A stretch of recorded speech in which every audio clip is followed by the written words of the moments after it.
ஊருக்கு வந்ததில் ஃபைனல் டே அப்படிங்கிற கவலை மனசுக்குள்ளே ஒரு பக்கம் இருந்தாலும் காலையிலேயே எழுந்திரிச்சு லஞ்சு பிரேக்ஃபாஸ்ட்லாம் முடிச்சுட்டு 2 இட்லி தூக்கி போட்டு சுறுசுறுப்பாக கிளம்பியாச்சு.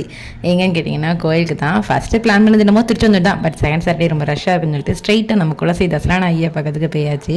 பாப்பாவை நாங்கள் இதான் ஃபஸ்ட் டைம் கூட்டு வரோம். கல்யாணத்துக்கு முன்னாடிலாம் குலசையாக இருக்கட்டும் திருச்செந்தூர் இருக்கட்டும் நினச்சா உடனே கிளம்பிடுவோம். அதுவும் திருச்செந்தூர் கேட்கவே வேண்டாம். காலையில் முடிவு பண்ணால் போதும். 12 மணிக்கு கிளம்பணுன்னா சாயந்தரம் 4 மணிக்குள்ளே வீட்டுக்கு வந்துடலாம். பட் அவன் நல்லாலே அவன் தான் வழங்கிங்க 100% உண்மை. இப்போல்லாம் வருஷத்துக்கு ஒருக்க இவங்க தரிசனம் கிடைக்கிறதே பெரிய விஷயமா இருக்குது. நம்ம போயிருந்த அன்னைக்கு வந்து பார்த்தீங்கன்னா காளி வேஷம் போடுறவங்க நிறைய பேர் வந்துட்டு மாலை போடுறதுக்காக வந்துருந்தாங்க. நம்ம 2 தடவை தரிசனம் பண்ணிட்டோம். அதுவும் செகண்ட் டைம் கண்ணுக்குள்ளேயே நிற்கிறதுனே சொல்லலாம். ஏன்னா யாருமே இல்லை, நேருக்கு நேராக அமையப்பற முன்னாடி கண்ணீர் மிளக நம்ம குறைய சொல்லும் போது யாருமே மறைக்காம நீ சொல்லுமா அவன் குறைய நான் கேட்குறேன் அப்படின்னு சொல்லிட்டு கேட்டுகிட்டே இருந்த மாதிரி இருந்துச்சு.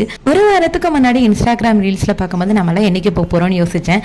7வது நாள் முடியறதுக்குள்ள தரிசனம் கிடைச்சது, மனசுக்கு நிறைவாக இருந்தது. அடுத்த வாரம் தசரா ஐயா கையிலேயே பிடிக்க முடியாது.